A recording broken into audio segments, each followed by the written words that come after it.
श्री गोवर्धन नाथ की जय हो। श्री गोकुलनाथ जी विरचित श्री हरिराय जी महाप्रभु जी प्रणीत 252 वैष्णवन की वार्ता। अब वार्ता क्रमांक 7। अब श्री गोसाई जी के सेवक रूप मुरारी दास क्षत्री अंबाला में रहते, तिनकी वार्ता को भाव कहत है। श्री हरिराय जी भाव प्रकाश में कहे छे कि ये रूप मुरारी दास राजस भक्त है। लीला में इनको नाम चित्रांकिनी है। ये चित्राते प्रगति है, ताते इनके भाव रूप है। सो चित्रांकिनी कुंज निकुंज में अनेक भांति के चित्र बनावती है, ताते ये श्री ठाकुर जी को बहुत प्रिय है। स्वरूप मुरारी दास अंबाला में एक क्षत्रिय के जन्मे। सो वह क्षत्रिय देशाधिपति को चाकर હતો, એટલે કે તે દેશાધિપતિનો चाकर હતો।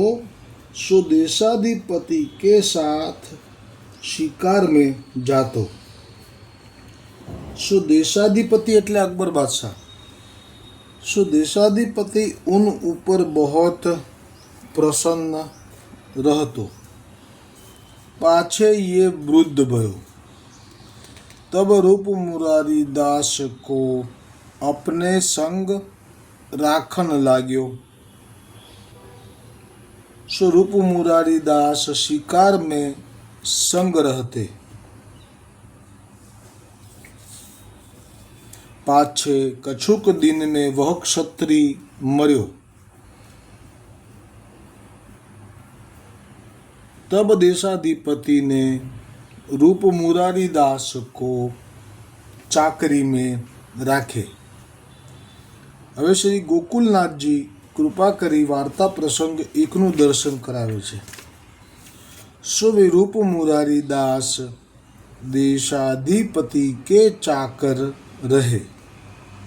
सो देशाधिपति के संग रूप मुरारी शिकार को जाते। सो एक समय देशाधिपति के डेरा એટલે કે મુકામ गोवर्धन के मानसी गंगा पर भय। तब रूप मुरारी दास शिकार को पूंछरी की ओर आए। आ पूंछरी का लोठा जे के छे ने ए स्थान, अने आज पूंछरी आव्યું એટલે યાદ આવ્યું મને કે અહીંયા જે સ્થાન છે એમાં હનુમાનજીનું મંદિર છે। અને એના વિશે જ્યારે જે મેં જાણ્યું છે, સાચું ખોટું નથી ખબર, પણ જે સાંભળ્યું છે, વાંચ્યું છે, એ જે સ્થાન છે એ મધુમંગલ જે સખા છે શ્રી ઠાકોરજીના અષ્ટ જે લીલામાં એમનું પ્રાગટ્ય છે। મધુમંગલનું સ્થાન ત્યાં છે, એટલે કે આ જગ્યાએ છે। અને મધુમંગલનો અવતાર જે છે એ એવું શ્રવણ કરવા મળ્યું છે કે હનુમાનજીનો છે। એટલે કે જેમ હનુમાનજી રામજીની સાથે રહ્યા એમ અહીંયા બાલકૃષ્ણની સાથે રહ્યા। અને એમની સાથે રહીને પણ ત્યાં પણ ભાવ તો પેલો ખાવા પીવામાં તો એવો જ હતો કે બહુ જ બધું એમને મીઠાઈ ખાવા જોઈતી, અને પછી એમને પેટ એકદમ ભરાઈ જતું ને એવો જો બધો પ્રસંગો છે। એટલે એ થોડોક મેળ ખાય છે એવો કે મધુમંગલ એ હોઈ શકે હનુમાનજીનું પ્રાગટ્ય, કારણ કે ઠાકોરજીની સાથેની લાભ લેવા માટે પછી એ એવી રીતે અવતાર લેવો એ કંઈ બહુ મોટી વાત નથી। જેવી રીતે મહાપ્રભુજી વલ્લભાચાર્યજીના પિતા વલ્લભ લક્ષ્મણ ભટ્ટ, એમના પિતા જે વલ્લભ ભટ્ટ હતા એ સૂર્યનારાયણ દેવે લાભ લેવો હતો. વલ્લભ ભટ્ટના પિતા ગણપત ભટ્ટ હતા, એમાં ગણપતિજીએ લાભ લેવો હતો. અને ગણપત ભટ્ટના પિતા એ જટાશંકર ભટ્ટ હતા, એ શિવજી હતા. એમણે પ્રમાણ આપેલા છે બધાએ. શિવજીએ જટામાંથી ગંગાની ધારા વહેવડાવી હતી, ગણપતિજીએ આવી રીતે રિદ્ધિ સિદ્ધિના દાતાર છે એટલે સુવર્ણની મોહરોની વર્ષા કરાવી હતી અમુક સમય માટે, અમુક ક્ષણો માટે. અને સૂર્યનારાયણ દેવે આપે મધ્યરાત્રિએ દિવસ જેવું અજવાળું કરાવ્યું હતું, કારણ કે બધાએ પ્રમાણ માગ્યું હતું. એ જે ગામમાં પ્રગટ થયા હતા એ ગામના બ્રાહ્મણોએ વાત ચર્ચા ચાલી હતી, પણ પ્રમાણ માગ્યું હતું અને પ્રમાણ આપ્યું હતું. પછી જે જટાશંકરના પિતા હતા યજ્ઞનારાયણ ભટ્ટ હતા, જેમના યજ્ઞમાં મદન મોહનજીએ પ્રગટ થઈને વચન આપેલું કે અમે આપના આટલા યજ્ઞો પૂરા થશે, 100 યજ્ઞ, એટલે અમે તમારે ત્યાં પ્રગટ થઈશું. એ યજ્ઞનારાયણ ભટ્ટ એ વેદનો અવતાર હતા અને એમને પણ પ્રમાણ માટે પાડાના મુખે વેદની રૂચાઓ બોલાવડાવી હતી.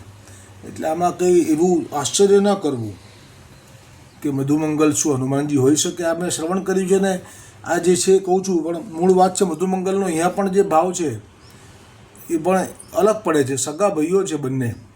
જેવી રીતે વૃષભાનુના ભાઈ જે છે ચંદ્રભાન ગોપ, તો હવે એ જમાનામાં વૃષભાનુના ભાઈ હતા, પણ અત્યારે અહીંયા પૃથ્વી ઉપર પ્રગટ થયા તો એ સદુ પાંડે થઈને થયા પ્રગટ.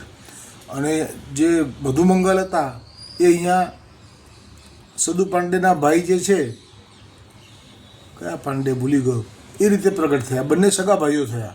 હવે ક્યાં મધુમંગલ ઠાકોરજીનો સખો અને ક્યાં ચંદ્રભાન ગોપ વૃષભાનુજીના ભાઈ, એમનો ક્યાં મેળ ખાય? ભલે જોડે એક જ માના કુખે બે પ્રગટ થયા, જેમ તુલસીદાસજી નંદદાસજી, પણ એ તો મર્યાદા માર્ગીય. પણ આ તો આ ભાવના બે, એક ઐશ્વર્યવાળા અને એક સખા ભાવવાળા. તો જે ઐશ્વર્યવાળા હતા એવા જ રહ્યા. ચંદ્રભાન ગોપ અહીંયા જે સદુ પાંડે થયા તો એવા જ રહ્યા, એમને કંઈ બહુ ના થયું. સાખ્ય પણ ઠાકોરજી સાથે વલ્લભે આજ્ઞા કરી કે સેવા કરો, 2 વખત કરી હતી, બંને વખતે ના પાડી હતી. ઐશ્વર્ય પ્રગટ કર્યું હતું કે અમે જે માગશો આપીશું, દૂધ દહીં ઘી બધું અમે ધરી દઈશું, અમારા માટે એ સેવા થઈ શકશે, આ નહીં થઈ શકે. અને મધુમંગલ સગા ભાઈ છે એમના, સદુ પાંડેના ભાઈ. અને એ તો જાતે રોજ ગોવર્ધનનાથજીને આરોગાવા જતા. એમને માખણની સેવા હતી, દૂધ દહીં માખણની. તો જે ભાવ જેવો હોય ને, ભલે અવતાર થાય પણ ભાવ ના જાય. એટલે અને બે વચ્ચે મનમેળ જ નહોતો, જુદા રહેતા હતા. કારણ કે મધુમંગલ એ તો ઠાકોરજીનો સખો હોય, એમને ઐશ્વર્યવાળા ચંદ્રભાન ગોપના અવતાર સાથે કેવી રીતે ફાવે, એટલે સદુ પાંડેથી અલગ રહેતા હતા. સો પૂંછરી કી ઓર આए તો હા બાજ કો શિકાર કિए, પાછે બાજ લીએ ઘોડા પર અસવાર હોઈ રૂપ મુરારી દાસ પૂંછરી તે ચલે, સો ગોવિંદ કુંડ પર આए. તા समय श्री गुसाई जी गोविंद कुंड ऊपर संध्या वंदन करत है, सो रूप मुरारी दास को श्री गुसाई जी के दर्शन भय. सो श्री गुसाई जी आप रूप मुरारी दास को कोटि कंदर्प लावण्य સો દર્શન દિએ. આ જ્યારે દર્શન આપે છે શ્રી ગુસાઈજી, તો એ આપ જાણી લે છે કે આ દેવી જીવ મારો છે. ચિત્રાંકીની ઉપર ચિત્ર, અમારા જે નિકુંજમાં કુંજમાં જે ચિત્રનું કાર્ય કરનારા છે એ છે આ. અને પડ્યા છે કંઈ પણ દોષ કે અપરાધ કે અહીંયા મનોરથના ભાવથી, તો તરત જ આપ એવું રૂપ પ્રગટ કરીને દર્શન આપે કે જે બીજા કોઈને તો ગુસાઈજી જ દેખાય. આવા જે જોયેલા છે દ્વિજ કુલમાં પ્રગટ થયેલા, દ્વિજ તનમાં જોયેલા, પણ જેની પર કૃપા કરે એને તો સાક્ષાત વ્રજના શ્રી કૃષ્ણચંદ્ર કોટિ કંદર્પ લાવણ્ય યુક્ત એવા જ દર્શન થતા. આ એક એવી વાત છે કે જે આપને કૃપા કરવી છે એટલે દર્શન આપે છે, એટલે ફક્ત એને જ થાય છે. એટલે એનું ચિત્ત ચોરાઈ જાય અને શરણે આવે અને વિનંતી કરે. આ એટલા માટે થાય કે જેથી આપનું જે ભૂતલ પર પ્રગટ થવું છે એ આ કાર્ય માટે છે, એટલે આટલી બધી કૃપા કરે છે. એટલે આજે જે વધાઈ આપીએ આપને, તો ગઈકાલે જેમ કે ગોપીનાથજી પ્રભુનું પ્રાગટ્ય હતું, તો ગોપીનાથજી એ મહાપ્રભુજી વલ્ભાચાર્યજીના જ્યેષ્ઠ આત્મજ છે અને શેષનાગજીનો બલરામજીનો અવતાર કહેવાય છે. પણ એમને ગોપીના ગુઢ ભાવો વિશે સમજ નથી, એટલે મહાપ્રભુજીએ એ જવાબદારી એમને ન સોંપી પુષ્ટિ માર્ગની, અને જ્યેષ્ઠ આત્મજ હોવા છતાંય ન સોંપી. કારણ કે જેવી પાત્રતા એ પ્રમાણે, અધિકાર પ્રમાણે મહાપ્રભુજીએ નિયમ જ આખો બદલી કાઢ્યો. ખરેખર તો સૌથી મોટા પુત્ર હોય એમની જ ગાદી હોવી જોઈએ, પણ એ પણ બદલી કાઢ્યું અને ગુસાઈજીને આપે. પણ જોકે આપ સાક્ષાત બલરામજી છો ગોપીનાથજી, અને ગોલોકની રક્ષા શેષનાગના એક સ્વરૂપે આપ હંમેશા ત્યાં કરતા રહો છો. ગર્ગ સંહિતામાં વર્ણન છે કે એમની ગોદીમાં બિરાજી રહ્યું છે ગોલોક રક્ષા માટે. કારણ કે કોઈ પણ લોક સગુણ સાકાર હોય એટલે કોઈ પણ દેવતા ગમે ત્યારે સામર્થ્યયુક્ત થઈને ચડાઈ કરવા આવે, દેવતા તો નહીં પણ દૈત્યો, તો એ રક્ષા માટેની સગુણ સાકારમાં રક્ષાની જરૂર પડે, નિરાકારમાં કશું જરૂર ના પડે. અને સગુણમાં લાભ લેવો હોય તો આ બધું હોય, એટલે આપ ત્યાં છો. એવી રીતે આજે બાલકૃષ્ણજીનો પ્રાગટ્યોત્સવ છે, તો શ્રી ગુસાઈજીના તૃતીય લાલન છે. તો બાલકૃષ્ણજીનો એક સંવાદ મેં આજે ખાસ મૂક્યો છે. આપના વધાઈના ચિત્રજી નીચે બીજું એક ચિત્રજી છે, એમાં લખ્યું છે મેં, એ આપ ખાસ એ સંવાદ આપ વાંચજો. કારણ કે આપણા માર્ગમાં શ્રી ઠાકોરજી વ્રજમાં જ પ્રગટ થયા છે, મથુરામાં જે થયા છે એ ધર્મી સ્વરૂપ છે એવું કહેવામાં આવે છે. અને અહીંયા ગુસાઈજી આપ એમ કહે છે બાલકૃષ્ણજીને, આ રૂપ મોરારીદાસ આ ધર્મદાસ જે છે 174મી વાર્તા 252માં, એમાં ગુસાઈજી એને છે ને જુએ છે ગિરિરાજની તલેટીમાં, એની આંખો નથી હોતી અને એ માગવા બેઠો હોય છે, પણ જાણી જાય છે કે આ કોણ છે, કારણ કે આ પ્રભુ છે. એટલે એમને આંખો આપે છે. પછી એને સાથે લઈને પોતાના ગોકુલમાં ઘરે લાવે છે અને એને બ્રહ્મસુબંધ અપાવે છે. ગુસાઈજી સ્વયં કહે છે, આ પણ એવી સુંદર લીલા છે, એ અહીંયા આજે નથી મૂકી મેં, એના માટે પુસ્તક ખોલવું પડશે 174મી વાર્તા વાંચવા. ગોવર્ધનનાથજી કહે છે, હવે આ ખરેખર કંસનો ખવાસ છે પૂર્વજન્મમાં. અને આ જે સંવાદ છે એમાં ગુસાઈજી એમ કહે છે કે અમે વસુદેવને ત્યાં પ્રગટ થયા હતા. એટલે તો ખરેખર તો પછી એવું જ થયું કે જે શ્રી કૃષ્ણ વ્રજમાં લીલા કરી રહ્યા છે એ મથુરામાં પ્રગટ્યા છે, એ વાત સાચી છે કે મથુરાના પ્રગટેલા જુદા છે અને વ્રજના જુદા છે. એવું જે ભાવ છે એ ભાવ કરી શકાય. ભાવમાં તો જેમ ગોપીઓ એમ કહેતી, માખણ વેચવા નીકળતી અને એમ કહેતી કે માખણને બદલે શ્રી કૃષ્ણ લો, એમ કરીને માખણને બદલે શ્રી કૃષ્ણનું વેચાણ કરવા નીકળી હોય એવું થઈ જતું તન્મયતા. તો કોઈ જોતું અંદર તો ખરેખર મટુકીમાં ઠાકોરજી દેખાતા. એટલે ભાવને આધીન છે ઠાકોરજી, એટલે લીલા આવી કરી શકે. પણ વાસ્તવિકતા એ ભાવથી જુદી હોય છે. એટલે ભાવમાં એવું કહી શકાય કે હા ઠાકોરજી વ્રજના જુદા છે અને મથુરાના જુદા છે, એવું ભાવથી કહી શકાય. કારણ કે આ પૂર્ણ પુરુષોત્તમની લીલા છે ને, એટલે જુઓ ને એ પણ ક્યાં રહ્યા છે મથુરામાં. અને આમે વાત સાચી જ છે ને, મથુરામાં પ્રગટ થયા પછી એમ કહી દે કે મને તમે ત્યાં ગોકુલમાં લઈ જાઓ. મા બાપને વાત્સલ્યનું આનંદ પણ ન પ્રાપ્ત થઈ શક્યો, તો એનો અર્થ તો એવો જ થયો ને કે એ વ્રજના જ છે. એટલે વાત બિલકુલ ભાવ પ્રમાણે સાચી. પણ હવે શ્રી ગુસાઈજી આજે એમ કહે છે આ પ્રસંગમાં કે ના, અમે તો વસુદેવને ત્યાં પ્રગટ થયા ત્યારે આ જે ધર્મદાસ છે એ ત્યાં કંસનો ખવાસ હતો, અને અમારા પ્રગટ થયા પછી જે લીલા થઈ એમાં કંસને એવું કહેવામાં આવ્યું કે આ તો કન્યા જન્મી છે, કેમ કે અદલ બદલ કરવામાં આવેલી. વસુદેવને ત્યાં દેવકીની વસુદેવની કન્યા અહીંયા નંદબાવાને ત્યાં લાવવામાં આવેલી, નંદબાવાની કન્યા વસુદેવજીને ત્યાં લાવવામાં આવેલી, એટલે અદલ બદલ થયેલી, એટલે એવું જાહેર કરવામાં આવ્યું. એટલે કંસને તો એમ જ થયું કે કન્યા જ છે.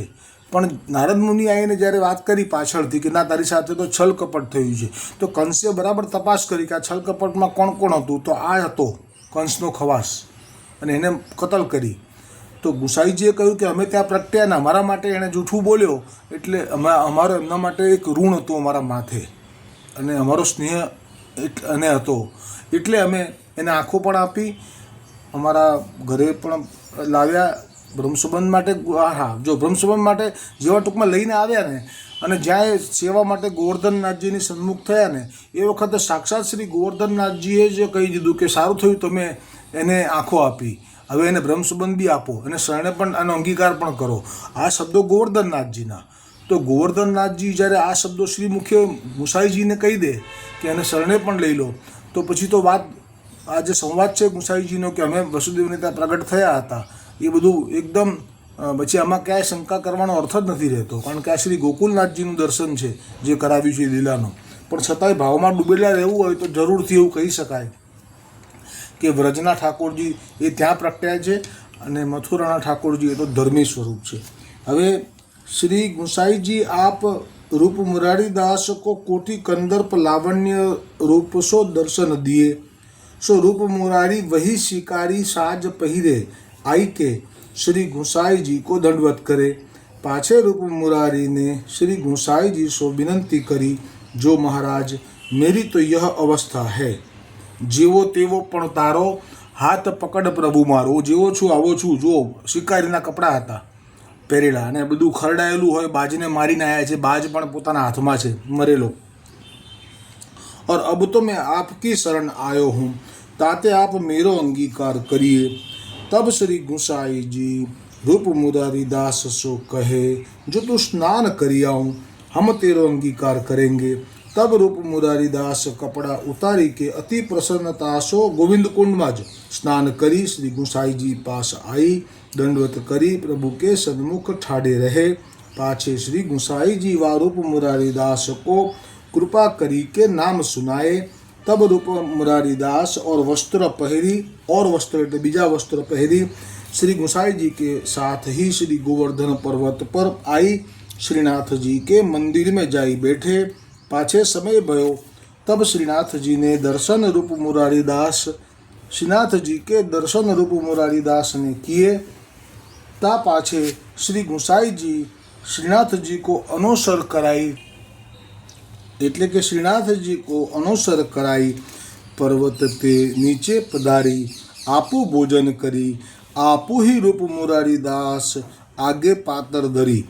तब रूप मुरारी दास आज्ञा प्रभुन सो मागी के तामे ते कछुक प्रसाद लिए. पाछे रूप मुरारी दास वा पातरी की गांठी बांधी सिरहाने धरी सोवते. પછી તો કાયમ માટે એવો ભાવ થઈ ગયો એમને. ગુસાઈજીના આવા દર્શન થયા, આટલા કલયુગના શિકારીનો પાત્ર ભજવતા ભજવતા જે થાકો તો એ ઉતરી ગયો. भाव प्रकाश काहे ते वह अनसखड़ी महाप्रसाद की पात्री हती, ताते ऐसे करते. सो जहाँ ताई रूप मुरारी दास की देह रही, तहाँ ताई वा पात्री को प्रसाद नित्य लिए. એટલે આમાં જે અનસખડીનો પ્રસાદ છે એ એમાં એમને એમ થયું કે હવે આ મારે થોડું થોડું તો લેવો જ છે કાયમ, જીવું ત્યાં સુધી. એટલે જે કહેવાય છે ને એક ધોળબી છે ને કે હરી श्रीजी गुण गाता गाता रे, मृत्यु हूँ मांगू प्रभु प्रसाद खाता खाता रे, मृत्यु हूँ मांगू. એવું ભાવ થયો તો એ હંસખડીને એવી રાખી મૂકી અને સૂઈ જાય તો માથા નીચે રાખીને માથા પાસે રાખીને ગાંઠ હોય એ રાખીને સૂઈ જાય, એવો લગાવ થઈ ગયો. અને એમનો ભાવ હતો એટલે શ્રી પૂર્ણ પુરુષોત્તમના સેવક થયા છે એટલે હવે આને કશું થતું નથી પ્રસાદને. પણ અનસખડી છે આમ તો, પણ તોય પણ આખી જિંદગી જીવે ત્યાં સુધી તો કેવી રીતે ટકે? પણ ટકે, પ્રભુ ધારે તે થાય. એટલે નિત્ય લીએ, પાછે ઓર કછું પ્રસાદ લેતે. એટલે આ કણિકા લઈને પછી જે મુખમાં બીજું નાખતા, એટલે પધરાયા નથી ઠાકોરજીને. અને જે કંઈ ભોગ ધરતા હશે એ તો મનોમન શ્રીનાથજીને ધરીને જ લેતા હશે. सो वह पातरी मार्ग में तो खवास पास रहती और डेरा तथा घर में सिरहाने धरी सोवते. એટલે ખવાસ જોડે જોડે લઈને ચાલતો એ પાતળ જે હતી એને, અને પછી સૂઈ જાય તો પાછા માથા પાસે. સો રૂપ મુરારી દાસ પ્રભુન કે એસે ભગવદીય પ્રભુ કી કૃપા તે એસે ભગવદીય ભય. હવે એક નાનકડો શ્રી ગોકુલનાથજી વાર્તા પ્રસંગ બેનું દર્શન કરાવતા કહે છે, और रूप मुरारी दास पर श्री गोसाई जी श्री गिरधर जी बहुत कृपा करते. मोटा पुत्र आत्मज उन रूप मुरारी दास सो श्री गिरधर जी एकांत वार्ता करते, लीला को सब रहस्य कहते. और श्रीनाथ जी के श्रृंगार होत में मुरारी दास श्री गिरधर जी की आज्ञा ते श्रीनाथ जी को दर्शन ठाड़े ठाड़े કર્યો करते. આવો પણ અધિકાર હતો, કારણ કે આ ચિત્રાંકનીથી પ્રગટ થયા છે ને, નિકુંજમાં ચિત્ર દોરનારા છે, એટલે એમને અધિકાર હતો સખાભાવનો. એટલે જ્યારે ગોવર્ધનનાથજીને શ્રૃંગાર થાય તો એમને પણ સાથે ઊભા રાખે. ऐसी उन पर कृपा श्री गिरधर जी आप करते, सोई रूप मुरारी दास श्री गुसाई जी के ऐसे कृपा पात्र भगवदीय है, ताते इनकी वार्ता अनिवर्चनीय है, सो कहाँ ताई कहिए.